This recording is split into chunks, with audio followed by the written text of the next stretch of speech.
The infatuation of certain Xbox gamers or gamers who think that Microsoft or Sony or Nintendo buying up all of the best third-party companies is somehow better for the whole gaming industry has completely gotten out of hand. This is something that I see a lot of fanboys on these different sides try to sit here and justify and say that this is good for everyone. Now listen, we got this whole Call of Duty, Activision, Blizzard deal and everything, and I've been on record saying, you know what? This is fine. They want to buy the company. There was issues. I get it. Like, okay. But when I saw this post from a user and all these people liking it on Twitter saying it just fits hashtag Xbox, hashtag Sega, in addition to a bunch of different content creators that I respect talking about how Sega needs to be purchased by Microsoft or by Xbox, it just makes me think, what? Why? Why? How? How does this help? First of all, one, Sega doesn't need to be bought. They're doing fine. They're doing much better financially now at this point. So it's not like Sega needs to be bought. And two, games like Persona, games like Sonic, games like Bayonetta, all of these titles aren't anything that's going to be a major seller or big contributor to Game Pass and people rushing to go play those games. You can look at the sales numbers. The breakdowns are out there. Often, Sega games sell worst on Xbox. So I'm not exactly sure why this is even a thing. Microsoft has now purchased Activision Blizzard. They've now purchased Bethesda. They have so many IPs and they have so many different games to look after. This would be absolutely overkill. And once again, I wasn't against the Activision Blizzard and all that. I didn't make a bunch of videos being angry or salty over the whole thing. I simply gave my 2 cents on it, but now it's just getting out of hand. Because one, like I said, Sega's games don't even sell best on Microsoft's platforms, but also two, you could potentially limit these type of games that need exposure, like Bayonetta and their partnership with Nintendo, like Sonic, for example, which Sonic Frontiers sold really well on the Nintendo Switch, despite it technically not being the best version of the game. Games like Persona, for example, have sold really well on PlayStation and the Nintendo Switch. Sakura Wars, like, that's a franchise that Xbox fans probably haven't even heard about. So when I see all of this stuff, with people trying to rush to defend consolidation in the gaming industry as if it's some type of huge benefit to everyone, it's not. You just got a bunch of Game Pass weirdos that want to rent games, or essentially not own anything, not have any real physical, and have everything be on Game Pass for them just to go online and brag that they have 7,000 games that they can play on Game Pass that they don't have the time to even do because they have to go to work for 8 hours or 6 hours or 7 hours, have to take care of family, kids, whatever the case is, mom, dad, brother, sister. They have other things to do and they have their favorite games that they want to play, like Starfield and like Call of Duty and like all the big games that they actually want to play that debut at the top of the Xbox charts. But this is just another one of those fanboy power plays to say, haha, we have this over that. And I don't like throwing around that word fanboy a lot, but I think that that is what it's gotten to at this point. Because once again, it's not like Sega's games do incredible on the Xbox platform. It's not like Sega is pulling in a bunch of money from Xbox outside of the Game Pass deals. That's really what it comes down to, and they can continue doing Game Pass deals. There was a Game Pass deal for Persona 3, 4, and 5. There's a Game Pass deal for the newest Persona game that's coming out, Persona 3 Reload, the remake. There's Game Pass deals for the game that's coming out, I think in 2024, that Project Fantasio game. Like, there are deals all set in place for so many different things, and they can just keep it that way without limiting the access to other platforms. Because I don't believe Microsoft would still allow for a lot of these games to be on other systems if they did acquire Sega. So in a bit, I'm going to get into like another situation, how this is just weird. But if you look at what happened with Bethesda, they took all those games and they said, nope, it's going to be exclusive now at this point. Look at what happened with Rare, right? Obviously, Rare, that was a long time ago, but people are sitting here promoting, saying that it's better for everyone. Is it really? Let's look at Rare. Let's look at games like Conquer. Where's the new Conquer games? Have we seen anything? Nope. How about Killer Instinct? We've seen one Killer Instinct game that has came out since they got them. One Killer Instinct game. And pretty much we have nothing. And Rare doesn't even make the game. Like, they didn't even make it. They let somebody else make it when it comes down to it. How about stuff like Perfect Dark? Where's that at? How about Banjo-Kazooie? Where's that franchise at? We've got one game since Microsoft acquired them. Essentially, Rare has done absolutely nothing with all those legendary IPs that they got.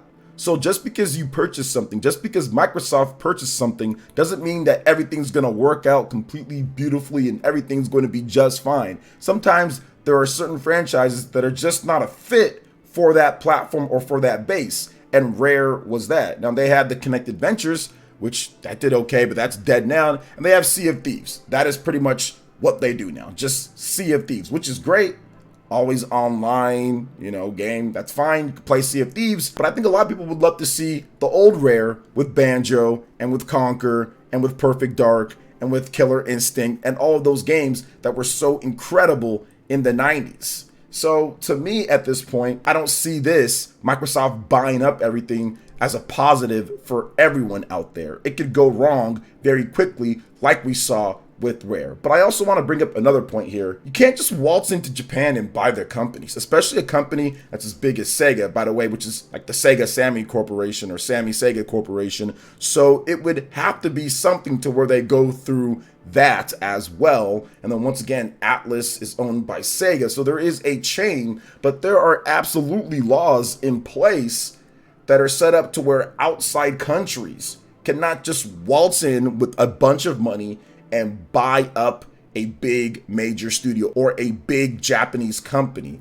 If that was the case, I think that some of these companies would have already been bought up by outside interests. What about Tencent? Wouldn't they come in and try to buy Sega or some of these other companies? Now, is it impossible? No, it's not impossible, but I don't think it's going to be something that's super easy to do. And on top of that, you're going to have to get past the regulation again here in the US after going through what they went through with Activision Blizzard. And once again, they already got Bethesda. There'd absolutely be some monopoly or there'd be some unfair competition type of thing that somebody would bring up, and it'd be a whole nother hassle again.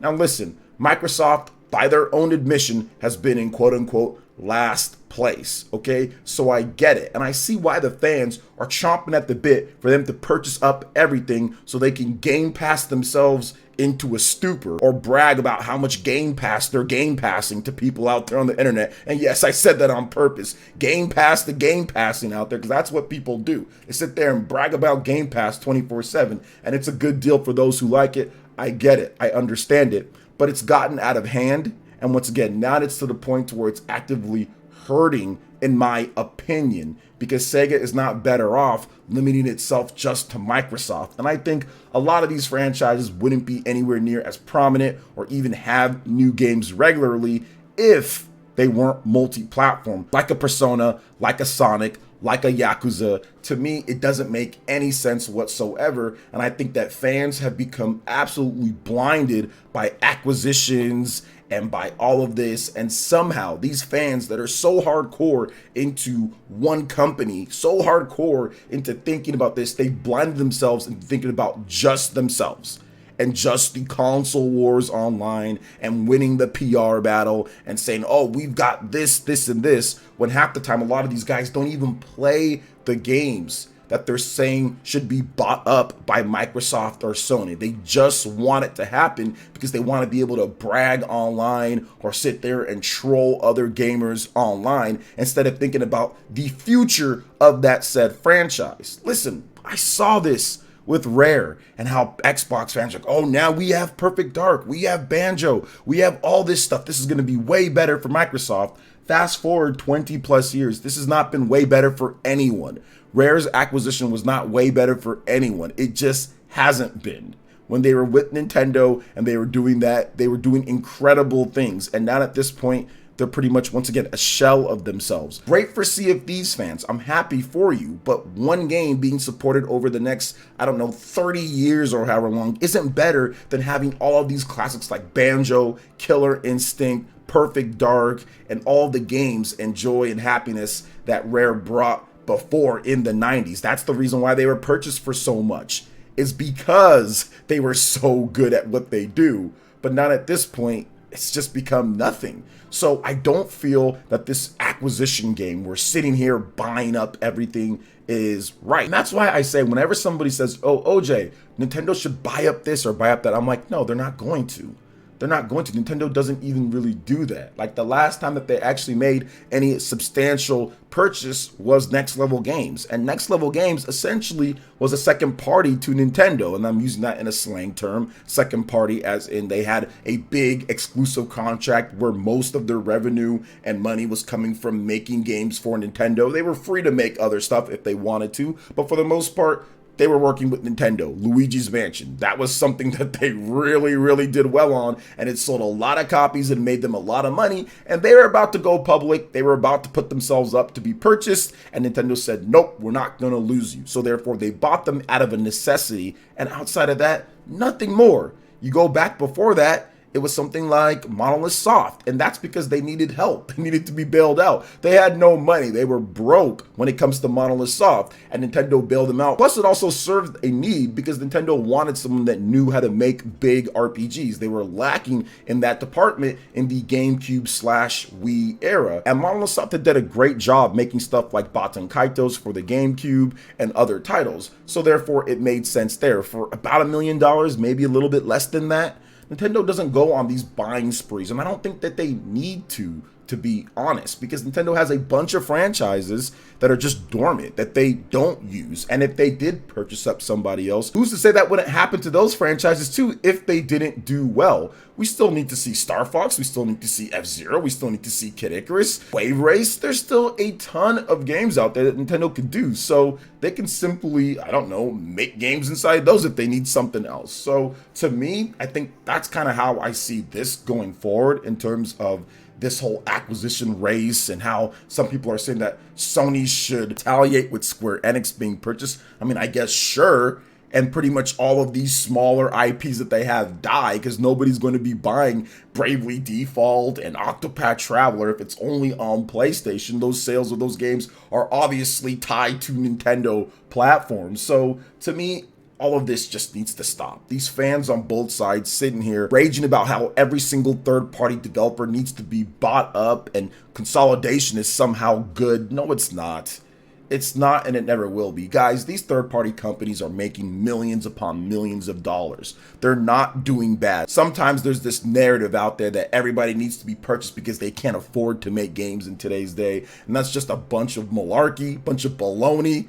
It's just a bunch of hogwash. What else do you want to say? It's just not the truth overall. So that's my take on this. This whole situation with Microsoft buying SEGA is stupid. I hope it doesn't happen, and it shouldn't happen, in my opinion, considering the type of games that SEGA makes. I think that Bethesda and maybe even Activision Blizzard was okay, whatever, but now it's going a little bit too far, and I think that it's getting a little bit too far off the scale of reality. I think SEGA even came out and said, hey, we're not looking to be acquired or purchased or something, and yes, companies can come out and lie or say this or that all the time, but I don't think it's going to happen. Once again, the Sammy Corporation has to play a part into that, and goodness gracious, what would the asking price be? Sonic? Yakuza? Persona?